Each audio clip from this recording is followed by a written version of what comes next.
Alors sans le masser, juste étirer du milieu, voilà, vers l'extérieur du visage. Et là, vous redescendez au niveau du cou, voilà, et on étire bien jusqu'aux clavicules. Florence est esthéticienne. Titulaire d'un CAP, elle complète régulièrement sa formation par quelques stages pratiques. Mais la jeune femme n'est pas tout à fait une élève comme les autres, puisqu'elle est non-voyante. C'est un nouveau métier qui s'ouvre pour les personnes déficientes visuelles, en l'occurrence. Donc à l'époque, on m'avait dit qu'il y avait que des formations kiné pour les non-voyants, et moi je voulais pas du tout donner dans le thérapeutique, je voulais rester sur le côté bien-être. Ça nous ouvre la porte effectivement de tout ce qui est métier de l'esthétique, vu que le CAP est obligatoire pour travailler en tant qu'esthéticienne. Il y a 2 ans, cette prestigieuse école a ouvert son CAP aux déficients visuels, une grande première en France. Une vingtaine d'élèves comme Florence ont ainsi pu être formés au métier d'esthéticienne. Pour les professeurs, il a fallu s'adapter à ces drôles d'apprentis. Pour le maquillage des yeux, on va mettre toujours une couleur donc plus foncée au niveau du coin externe et la couleur claire au niveau du coin interne, comme vous l'avez fait sur vous aujourd'hui. Comme certaines n'ont jamais vu en fait et qu'elles ne perçoivent pas les couleurs, on a donc déterminé des harmonies chaudes et des harmonies froides. Ensuite, donc, on a créé pour elles des palettes avec 2 fards complémentaires de façon à ce qu'elles puissent les utiliser en synergie en fait. Aveugle et esthéticienne, pour Florence, un rêve qui devient réalité.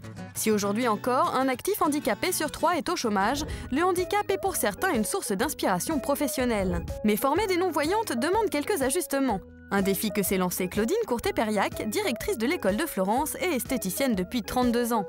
Bien sûr, on a dû adapter un certain nombre de documents, entre autres, puisqu'il faut qu'ils soient en relief pour les personnes malvoyantes et non-voyantes, et formulés en braille. On se sert aussi de ce mannequin, là, où, au toucher, elles peuvent sentir les différents muscles. Mais surtout, Claudine a souhaité éviter tout traitement de faveur. Maquillage, épilation, mais aussi réflexologie plantaire, modelage ou gommage, toutes ces apprenties non-voyantes suivent les mêmes cours que les autres. Ça a apporté aux élèves aussi un regard sur l'handicap au quotidien, donc je pense que quelque part aussi ça fait évoluer les mentalités. Et le succès est au rendez-vous. Comme Florence, toutes les élèves de Claudine ont obtenu leur CAP brillamment et plus de la moitié d'entre elles ont décroché un contrat de travail dans le secteur de l'esthétique. Comme d'habitude, si je vous fais mal, vous me le dites. Ah bah là, je ressens plus rien. Je l'évite. Florence a ainsi été embauchée dans ce spa. Elle y travaille à temps plein depuis son ouverture il y a 6 mois et de nombreux clients semblent déjà conquis par son savoir-faire. Bon alors, tout se passe bien. J'ai cru comprendre qu'on était complet aujourd'hui et demain. Didier Roche est non-voyant. C'est lui qui a monté cet institut en plein cœur de Paris. Ici, toutes les esthéticiennes sont mal ou non-voyantes, mais surtout certains massages sont dispensés dans le noir.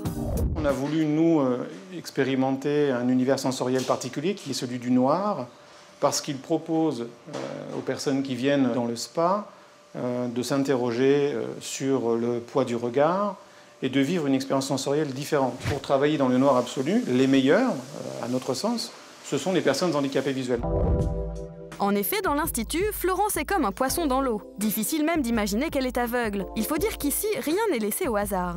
On a étiqueté les produits en braille pour que ce soit plus simple pour nous pour les identifier. Toutes les cabines sont organisées de la même façon, donc tout à gauche c'est le côté des hommes, les chaussons pour hommes, les strings pour hommes.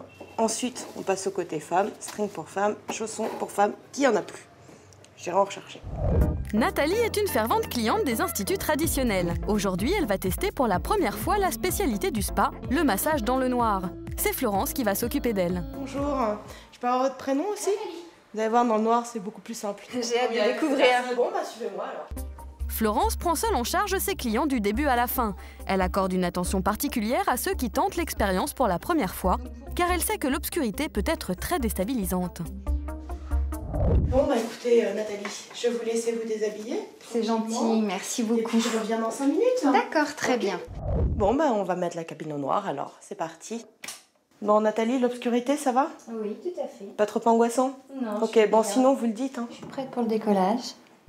L'esthéticienne suit un rituel précis tout en délicatesse, ce qui n'est pas pour déplaire à Nathalie. En fait, ce qui est important, c'est comme le client ou la cliente ne voit pas du tout arriver.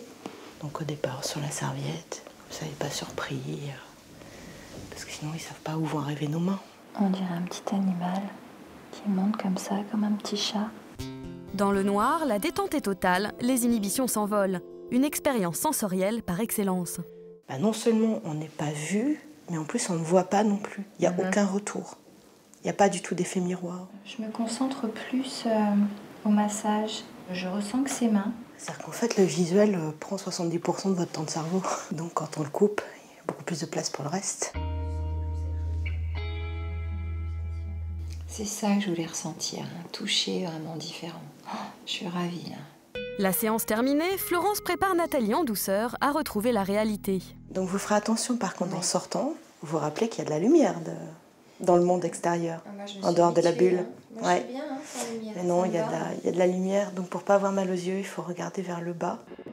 À 90 € l'heure, ce massage insolite coûte un peu plus cher qu'un massage classique. Mais selon Nathalie, entre les deux, c'est le jour et la nuit. Faut que j'atterrisse là, parce que c'est vrai que j'étais vraiment entre deux eaux, je planais. Puis le fait d'être dans le noir comme ça, là je retrouve la lumière, il faut vraiment redescendre sur terre, c'est ça. J'ai jamais vu quelqu'un ressortir de notre spa stressé. Ça n'existe pas. On voit des gens qui titubent en sortant de notre spa, qui ont du mal à descendre les escaliers, mais pas qui sont stressés, non. Une belle réussite pour ces esthéticiennes hors du commun. Le succès est tel que le concept pourrait s'exporter dans toute l'Europe.